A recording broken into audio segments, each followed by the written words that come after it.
Today in this video we will see if we can set different notification sounds for two different Gmail accounts in iPhone. For that one, go to Gmail application, then you will be logged in with a particular Gmail account. Tap on this more option here and then you have to go to settings, go to email notifications, go to notification sounds and then set on notification sound for this particular Gmail account.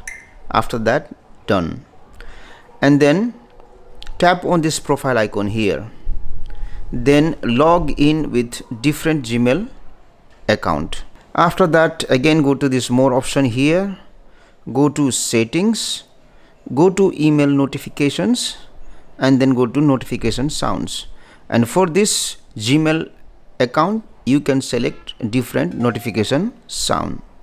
So in this way you will be able to set different notification sounds for different Gmail accounts in iPhone.